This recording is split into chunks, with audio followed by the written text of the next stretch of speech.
I am joined today by the one, the only Kara Lewis. She's a videographer, influencer, photographer extraordinaire, all of the above. Known each other for a long time, let's say. Hello. Kara, thanks so much for coming and taking the time. Thanks, Aaron. Man, we have to tell the audience really quick how long we've known each other. We do, We yeah. we Well, literally sorry, you go. no, I was just going to say, I don't actually know how many years. I mean, technically, it goes back before you and I were alive, if you think about it. Right. So our dads were friends, and they got up to some shenanigans together, and then basically, as long as I can remember, like I have known Kara, as Yeah. long as yeah, We would do family trips to Mammoth like every summer, and we actually have a photo that I think you should insert one, two, yes, three yes, of us. we will include the photo of my embarrassing outfit I thought it was as a pretty good. child.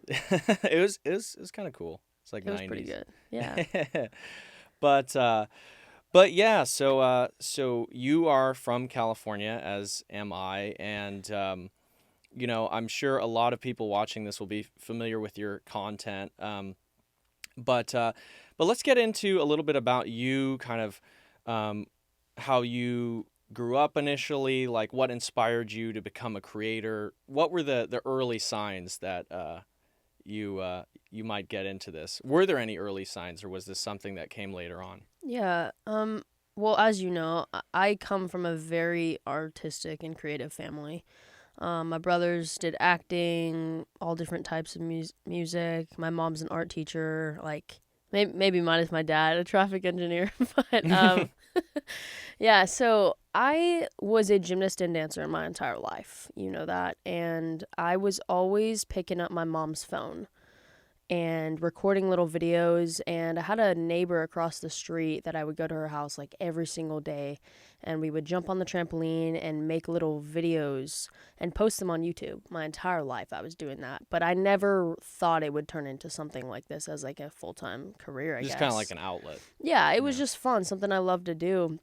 But after I graduated, I realized that the dream that I had originally thought was going to happen for my life, which was open up my own dance studio with my two older brothers, um, just plummeted pretty much. And after a lot of prayer and a lot of time trying to figure out what I really wanted to do, I ended up dropping out of college and going to just like a, quick 2 year trying to figure out um, what I wanted to do with film. And I ended up going to film school for one semester. And I remember sitting in that lecture room learning about Charlie Chapman and thinking, I'm not doing this. So that was actually initially where I dropped out. So it was And more of like a film, like theory kind of yeah, yeah. class. Okay. And I just don't have much patience and I didn't want to sit through these lectures and I just wanted to get out and just do it on my Just make own. stuff. Yeah. Yeah, and this is also during the time that COVID was happening. So I Mm-hmm. received my first camera in 2019 for Christmas, and that was when I was living in content houses. So I was a part of this whole LA crew. Yeah, so how did that start? Because Hmm. I remember talking with you first, and you had said you were doing some. One of the first, you were working with, maybe this came later, but you were working with a musical group, I think Emblem 3 or something. Was that like Yeah, kind of the beginning of this all, yeah, or? yeah. Okay, so how did that happen, and what was that experience?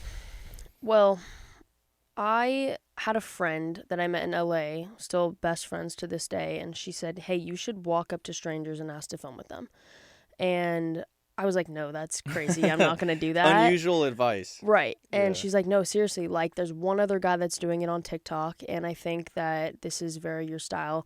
Keep in mind, I was homeschooled my entire life, pretty sheltered. I didn't get a phone until I was 18, so it definitely was out of my comfort zone at the time. But at this point, I'm trying to prove to my parents, like, how am I going to make a living if I just dropped out of college and I just got this brand new camera? I have no idea how to work it, so let's figure it out. So I took her advice. I ended up doing a video with these guys skating at a skate park. And they were like, just doing their thing, and I walked up to them and I was like, listen, I have no idea how to work this camera right now, but if you'll trust me, let me just shoot some photos of you guys. And this was not even on film at the time. It was literally just me walking up just to like Wait, so that was your attempt it. first interaction with them, was asking to shoot with them at a skate park? Wow. Yes. I didn't know that. Yeah. Whoa. Mm-hmm. This was like the very, very first time I have ever done anything like this. And Were you nervous? Oh, yeah. So nervous because I had nothing to prove. I had no idea what I was doing. And honestly, these are just random people I've never met before. But they were like same, like, you know, my age college kids. So they said, yeah, the photos turned out horrible, terrible. And I actually went back the next day and did the same thing with them. And they got better. Like the next night I like worked on them and I was like, okay, like let's figure this out. And anyways, so then that guy one of the guys in the group, I had met him and he introduced me to Emblem 3. So that was kind of my first initial gig. Still not really knowing how to work a camera, but I kind of faked it till I made it, honestly. And then I took that idea that my friend had given me and I ran with it. And I actually ended up filming it and posting my first video on TikTok with a group of kids at a beach.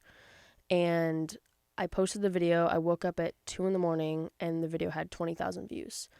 And I was like, oh my gosh, that's insane. And how long after this first shoot was that? Do you remember? Probably just a couple months. Okay. Yeah. At that, I was grinding. I was doing everything I could, right? But I woke up and I'm like, this is my thing. I gotta do this. Like, why is this getting so many views? Like 20,000 views, that's insane. I've never seen numbers before like that. And so that's kind of where it took off. Got it. And so you worked with Emblem 3, and then was it the kind of thing where before you know it, people are just like kind of referring you to their friends and their friends? Is that kind of how it works? Or, yeah. And then like, what was the moment, I guess, where it was just absurd? Like the first like mega viral post. Do you remember what that was? I want to say it was when I had went out to Colorado Springs and worked with their fire department. That was probably like the first initial video. We were out there on vacation for something, and I had posted the video, and I remember us driving home. I think we were in Utah. I don't honestly remember. It was like probably 4 or 5 years ago at this point. I was with my family. And we were driving home back to California, and I remember posting the video from our hotel room and losing complete service. And we were stuck on the road back home for like 5 hours. No service, nothing. We were like outside having fun, like just messing around, like just traffic stop. And I remember getting home, and the video had gone viral during that time. And so I get home, and I'm like, Dad, my video's at like 10 million views. And they're like, what? Wow. And I think the video now has somewhere around like 40 million or something like that, which is just absurd to think about, like how many people that is, how many people that you can reach through your content. So that was the initial start of it all. Yeah. Wow. So, I mean, during that time, you're probably thinking, okay, what was it about the video that made it blow up so much? Like, I tried to add up like some of your top videos to try to get an estimate of like how many total views you've gotten from like TikTok and Instagram and everything. And it comes out to like, I mean, maybe I'm wrong. You know the numbers, but like it's like short of 1 billion views basically. It's like close to 1 billion views, if not there. I didn't count up everything. That was just from what I counted. That's actually unbelievable if that's the case. Okay, so you don't know. Okay, I feel know. Better. No, I don't know. But so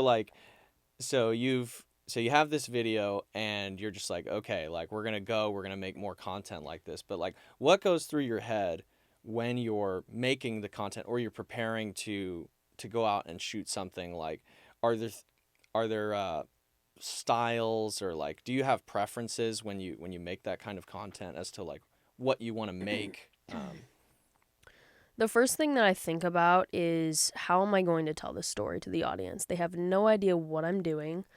And I kind of look at it similarly like the way somebody would be watching a movie, you know? Like, it's a very short, condensed movie that I'm creating, and I'm getting to share people's stories. And I guess with the fire department one, that was kind of already, once I had reached out and asked them to do this video, it was kind of already set up for me because they were just in a training. And But for people who haven't seen it, could you Yeah. briefly just describe what that video was?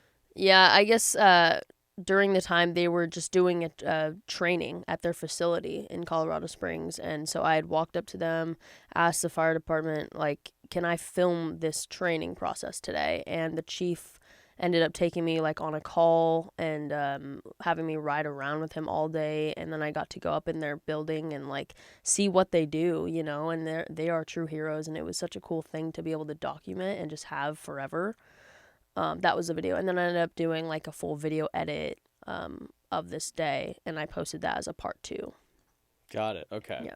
So going back to what you were saying about like thinking of it like a movie, like do you have kind of a structure when you plan out these videos? Like, I want this to be kind of like the hook part, and I want this to be kind of the style. Like, do you write it out? Like, I come from like very strictly like a film background, as you know, like writing and etc. Yeah. How do you go about planning these kinds of shoots? Because now you can actually like, it's not so run and gun anymore, right? Like, you can sit down and like plan out, okay, I'm gonna meet with this person now. Like, how does the process like go down for you? For that type of shoot, it's pretty structured because I already know what's about to happen. But when I'm walking up to completely random people, I don't actually know. Like, I can watch somebody in a coffee shop or see somebody out in public and think, okay, this type of, I can see their actions, I can see their their demeanor. Like, is this person going to respond good to this type of question or not? Like, it's kind of weird, but I'm kind of watching them initially before. And once they say yes and we start working on the shoot, it really just kind of is in the moment, you know. It depends on who they are once I meet them and what they want to do. Sometimes if I've walked up to certain girls saying, you know, I would love to do a photo shoot, but I hate my outfit right now. Can we? And I'll be like, let's go buy something, and it turns into that. Or if it's just a different, like if it's a sports team or if it's something like that, like I kind of just have to go along with it, and then it's more in post when I'm editing the video that I will structure it the way I do with all of my videos. Got it. So just kind of get as much as possible and then Yeah. like retroactively kind of structure it. That makes a lot of sense, actually. What was the hardest shoot you had to do? Oh my gosh. Where you're like, oh my gosh, that was like such a pain. Like, I was just running around, like something went terribly wrong. Because that's what's like the staple with filmmakers. Is like, it was going great, and then we forgot this one thing, and the whole day was just trying to figure this out. Do you have any moments like that you recall? Gosh, I don't know. I'm trying There's to just think. like, I just nail everything. No, I think. Thank you. Most of my shoots have gone really well. Like, it's hard to think of. There isn't something off the top of my head that stands out that makes me think, oh my gosh, like I hope I never do something like that again. There have definitely been times where I've done just regular paid shoots and things didn't go as planned, or maybe the subject wanted something kind of different. But I mean, that's also something, like a tip, if you're going to hire a photographer and videographer, make sure you look at their editing style, because anyone can shoot a raw photo, but once you're in that editing chair and you're doing something, you know, like, be careful with that, especially with like weddings, and that's kind of a different topic, but you know, everyone has a different style, so you want to make sure you're being careful of that. But no, I don't know, when it comes down to something, I'm sure there is something that I'm just forgetting, honestly. Like, I've been so consistent with these videos for the last almost 5 years now, I think. So Wow. I would have to look back. I can look back really quick. Well, I'm just thinking, like, because so much of your content is like, I talked to this guy at like this. I talked to a random stranger and did a photo shoot for them. Like, to me, I'm thinking like, random stranger. Like, has somebody ever sketched you out that you've like gone up to and you're like, okay, I'm not actually gonna do this or something, or so it's just been great, is what you're saying. You haven't had any of those experiences. Honestly, no. I say a prayer right before every single shoot that I do. And I ask the Lord to lead me to certain people. And so I just have that gut feeling. The Holy Spirit leads me. So I haven't had that many bad experiences, truly. And it's worked out. But there have been a lot of people that have said no. for sure. Mm. And that kind of can be like a, knife to the chest because I'm sad now that the subject that I thought was going to be great, is afraid of the camera or doesn't want to do it, which is totally fine because Yeah. at the end of the day, there's someone else ready. Well, I'm sure a lot of people now are like, I know who you are. Yeah, I'll do it. Like, There's there's been a couple. a couple Sometimes, recognitions. yeah, most of the time, no, though. I mean, you think about it like that and you think, like, okay, this person has X amount of followers, but then, like, in the real world, like, it's not even compared to the amount of people, so. Well, it's been interesting, and I want to get into this topic next. But since I've moved to Nashville, I have had several encounters with people just randomly where I brought you up, and they know exactly who you are, and Really? yeah, and they follow you. You're like a local Nashville, like like a micro celebrity in Nashville. But yeah, so with respect to Kara's like, I don't know what he's saying. Like, Yeah. with like 500 followers or something. Please. No, that's But insane. so moving to Nashville, right? So you get this videography stuff going. You've got a brand for yourself. Why Nashville? What made you want to leave California? And because I left as well, and Yeah. I have my own reasons, which I can tell you as well. But what was it for you that made you kind of drawn to this place? Well, I've always wanted to leave California. Like, I guess I don't want to say always. My mom's probably gonna be really upset if she sees that. But I don't know. Just the last couple of years, I've always wanted to kind of explore and travel, and that's something I've always loved to do. But the initial kind of push that brought me out here was country music, and I'm on tour with Chase Matthew. I live with him. We're like this 24/7, and he is the reason I'm here ultimately. And so, what was the process of connecting with Chase, and Oh no. and that conversation of like coming out here? Like, how did that go? So my family did not listen to country music out in California. Like that's just not how I was raised. We didn't care for it really. My ex-boyfriend was the one that introduced me to Chase's music. Oh, okay. I don't know if I can say that, but No, you no, know. And so he showed me his music, and I thought it was great. So I looked him up, and Chase had actually already seen some of my videos and like commented on it. So we were kind of mutuals, but didn't really know each other. And I had I was promoting a festival out here in Tennessee. This is kind of like a random job that I got, and so I booked a one-way ticket here and did the festival, and then I reached out to Chase and I was like, hey, like I'm out here, wanted to see, and he actually didn't even respond to it. Like he didn't open it or whatever. Anyway, so I found out that he was having a show that night. It was like on 6th and Peabody, and so I went to it. And at that point, it was back to like, okay, let's see what I can do with this. And I ended up walking up to, I don't know how I ended up getting in this position to walk up to his tour manager. But it was a small show, I guess, not a ton of security. And I kind of just acted like I belonged. And I asked him, and that's where the audience can now see this video of where I walked up to him and asked, and he originally said no. He said, we got to go, like, we don't have time. Now, being on tour with them, this is my second year, I understand what that meant. Like, once you get off the stage, you got to go. So, you know? yeah, so he says, yeah, let's do it. You move to Nashville. What is tour life like? People don't understand that. I barely understood it until a couple months ago. Like when you were talking with me about it, like what has that process kind of been like working with Chase and the band and kind of going all over the place? It's hectic and very chaotic, but it's such a cool thing to do. I don't see myself touring forever. Like I want to have a family and be a mom one day, but I have the ability to right now, and I don't have really any other obligations, and I'm very dedicated to it, and I love it.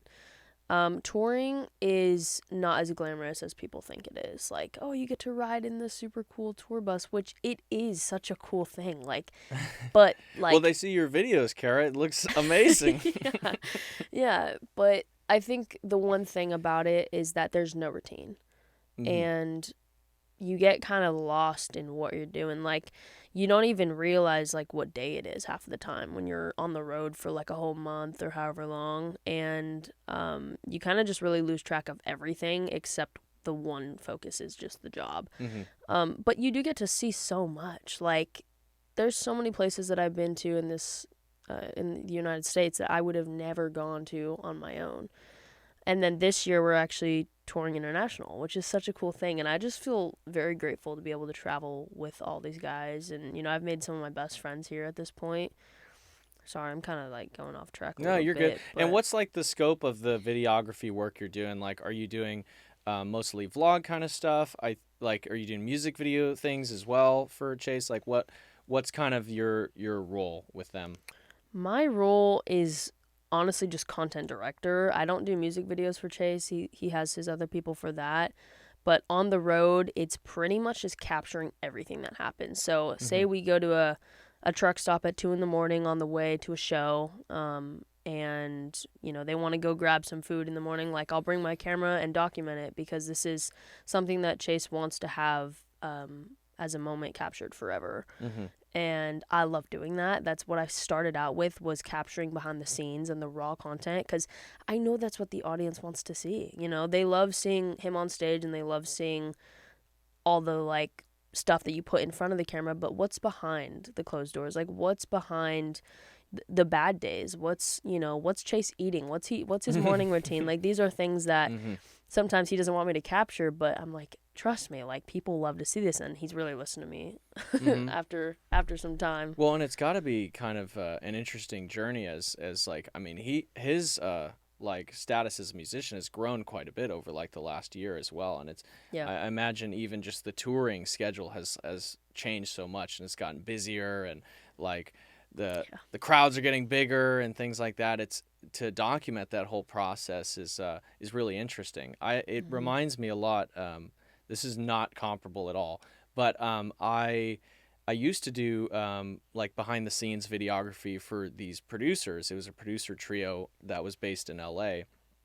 And the whole time I did it because one of the guys was like he was my former drum teacher. And he was like, hey, I'm trying to get into producing. I know you do some video work. Like, can you film like the producing process? And he Mm-hmm. was living at this apartment in La Habra that was like kind of dirty and like small and everything, and Mm-hmm. it was like the small beginnings, and like he had a song that he produced that got picked up by Logic and Eminem. It was the Oh, song wow. like Homicide, and Oh, it wow. went platinum. And like I filmed like the whole like trajectory of that, and it was crazy, and didn't Wow. end up sticking with the videography stuff because I fell in love with like producing Yeah. music myself, and it was kind of like, well, like you got to pick a lane, like because we are Yeah. already three producers. So Yeah. it's like, so someone else got into doing the videography stuff for them, and wish them well, but yeah, it kind of reminded me of that, so How that's cool. super cool. I need to see the footage. I want to see like what you did with that. It's in some Google Drive folder. We didn't end up doing anything with it. Oh, really? Yeah. Genius did a small piece on their producing process for that song that's like 12 minutes long. But all the raw footage, like, gave it to them, and Yeah. That's that was that the happens end of a it. lot. Yeah. Yeah, because it was their thing. So I was like, should I post this? Um, Cool opportunity though, for sure. Yeah. So obviously there's been a lot of interesting news related to TikTok. As a big TikTok creator, and I guess like big is like relative big to me. Yeah. I know Yeah. she's gonna disagree with me, but I'm not a big TikTok creator. But but yeah, like so a few days ago it was like everyone thought TikTok was like going away, like Right. in the States. Like, what was your thought process during that? Like, were you worried much about it? Like, what were sort of the conversations? Because you built such a Mhm. huge brand around TikTok. Did it get you maybe thinking about other channels a bit more? Mhm. Yeah, I mean, I had heard so many different like opinions and mixed reviews on if it was actually going to get banned or not. And I was a little bummed for sure at Mm-hmm. first, because I'm like, okay, like this is where I've literally built my entire career off of this one specific app. Like, this is what got me started. So it's definitely sad, but honestly, there's some guidelines that TikTok has up right now that it's been hard for me to post certain things. Oh. Um certain copyright issues with With music. music or okay. Yeah, and there are other platforms out there that don't have those TikTok. guidelines. Yeah, so anyone listening on TikTok, we got to get that fixed so we can continue on with this journey. But yeah, I was definitely a little bit bummed, but also I knew like like social media is so saturated and there's so much room for content. So even if the platform were to have actually been completely gone the 19th, we just move over to Instagram or we move over to YouTube Shorts or Snapchat. Like Mm-hmm. there's so much, and I definitely didn't want to join Red Note. I don't know much about that, but I I couldn't even read it, so I decided not to follow along.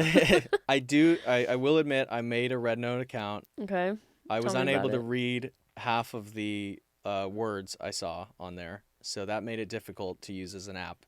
But glad TikTok's back. Very Yeah, glad that TikTok at least.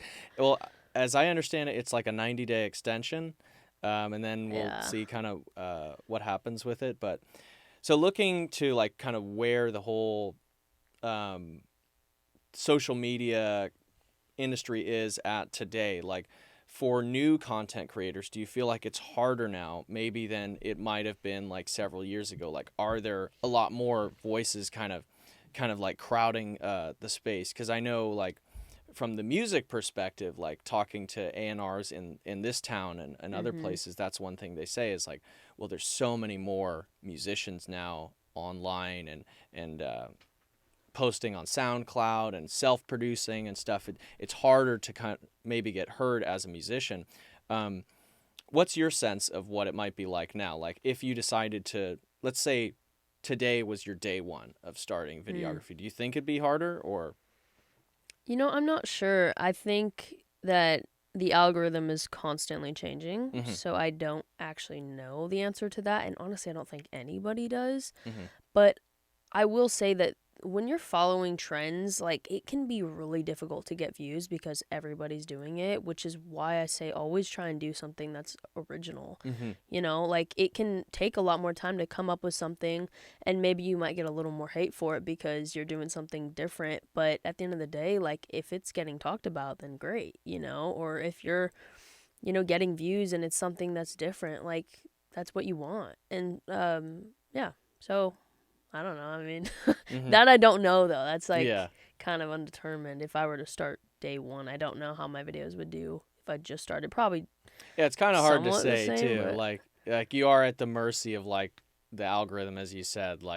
Um, but so I mean, we've kind of reached the latter end of this interview. Like for new content creators, people that want to be videographers, people that want to kind of make their own digital brand, mhm. because you've gone on to do great things. I mean, now you're a brand ambassador for Samsung, which is Yes. crazy. Yeah, there it The is. S24 Ultra. It's a Little good phone. It's a product great placement. phone. Yeah. Uh, Shout out Samsung, Team Galaxy. I mhm. love you so much. Yeah, but for people that are interested in doing this, because I mean, safe to say, when we were kids, like there wasn't this idea that you could have a career doing something like this, like, Right. um, and now they poll kids in their class when they're like in third or fourth grade, and they're like, well, I want to be a YouTuber, I want to be a content creator. Like, Mhm. what would your advice be to someone that's looking to get into this? Because clearly, it's a lot of work. Yeah. Mm-hmm. The one thing that I will always say is focus on one thing. My thing was walking up to strangers, and that's what I focused on. Like, there were a lot of different ways I could have done it or different routes I could have gone, but that was the one thing that I said, I'm going to make this my thing, and that's what people know me for. There was one time I was at VidCon like 5 years ago, the beginning of all this. I had no social media. I just wanted to see what it was about right when I was getting into it. And I remember going there not really knowing anybody, and there was this girl that ran up to me, and she's like, oh my gosh, are you the girl with the orange beanie? Because I was wearing an orange beanie at the time. And I turned around and I was like, no. And she's like, oh, sorry, you looked like her. She didn't even know her name. Mm-hmm. She just recognized me, because of the orange beanie. And that right Oh. there proved to me, okay, so this girl got popular for wearing this one specific article of clothing. So what is it that you're going to do for yourself that people are going to recognize you by, which, Mhm. and at the time mine was a backwards hat. I was, every single video I wore a backwards hat. Yeah. And at this point now, I kind of don't do that anymore. You've Every now and outgrown it? then, yeah, a little Uh, bit, because my content has slightly changed. I definitely don't post the same things that I did 4 years ago. Thank the Lord, truly, for that. But but that was the one thing that, like, kind of, it was like this click. Okay, I need to focus on one thing. So that is the one thing I will tell people is make sure you are sticking to one thing and being diligent with it and working hard at it. Nice. Yeah. I think that's great advice. So looking ahead, 2025, beginning of the new year, what's in store for you that maybe you could I don't want to speak for you. I don't want to if anything's secret, but Yeah. what's kind of your plan for this year? What content are you thinking of making or are you working on currently? Well, we are going international this year with Chase. So we're going to be all around the world, and that just brings a lot more opportunity for my content to meet different types of people, to be in different cultures. And I'm hoping to do some merchandise maybe. The end of the year, maybe Ooh. something. Uh-huh. I don't know really why. Like, I never even thought that I would be able to even potentially say something like Mhm. that, which is just insane. But maybe just start with a hat or something, because that's still kind of my thing. Is like, people know me as like wearing like the Bass Pro Shop hats is what I wear all the time. So Has maybe Bass Pro Shop doing, reached out? no. Oh, a girl that works there reached out and said she would send me some, but there's no like PR or anything. But Bass Pro, let's make it man, happen. I would I This is would like love your that. number one brand ambassador right Yeah, here. I'm surprised I'm not wearing one today actually. Um so yeah, maybe doing that, maybe a hoodie or something, but I'll probably keep my green logo for like my profile picture. Everybody knows me as like the green, that little like figure, like, Yeah, and I probably will never change it. Like, I'll probably really. just leave it because that's what I got started. Why change it, What's what's like the backstory with that picture? It Did was, someone like draw it for you? yeah. Okay. I need to find her Instagram, actually. That's something I need to do today. I can't remember her name. It was so long ago. I think she was from the UK. Okay. But I remember when I was dancing, there was this girl right next to me, and she was on her phone, and I was like, oh my gosh, I love your profile picture. And that girl had done it for her. And she's like, oh, here's her Instagram. She'll do one for you. So I messaged her, and she did one for me. And I've just left it ever since. Mm-hmm. So I think that's probably, if I were to do merchandise, that's probably what I would do, is the logo, just because it's like, that's my logo, I guess. I don't have to Yeah. come up with a new one, probably. Yeah, no, I think it's cool that you've stuck with that same picture for so long. But also one thing that I will say is I particularly like your content, and you've probably heard this before, but there's a lot of kind of influencer like social media content that's oriented around like making people look bad or like embarrassing them. It's kind of Mm-hmm. like put people down. And when I read your comments, when I see the feedback you get from people, a lot of it is like, wow, this is like so wholesome. Like it's capturing like a beautiful moment in somebody's life. And surprisingly, like I don't see a lot of other content that's like positive. Maybe you could speak to that a little bit, or like your decision for choosing to make more like uplifting kind of content for people. Thank you. I appreciate that. Mm-hmm. At the end of the day, like, this world is so broken and people are hurting. And I want people to be able to scroll on my feed for an hour and feel good about every video.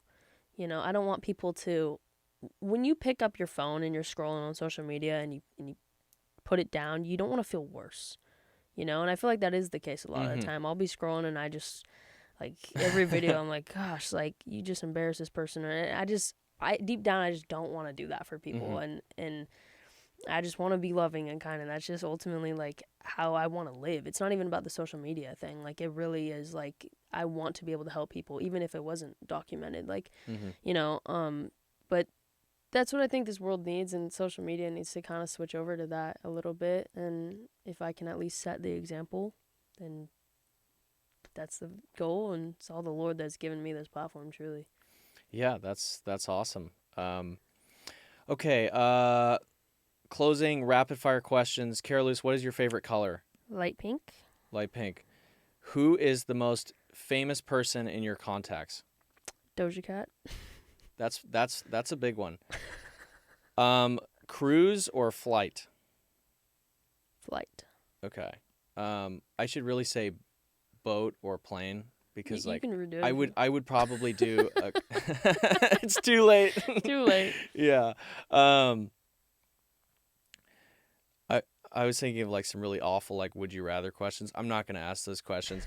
Kara Lewis, thank you so much for joining me today, and I'm sure you already follow her, but if you don't, go and check out her videos. They're awesome. She posts nearly every day. Like I don't know the schedule of your posting. It's a lot, so you have plenty of stuff to do. But thank you so much, Kara. Thank you so much. It was so good to see you, and we need to grab coffee at some point later this week. Or Absolutely. sometime this year.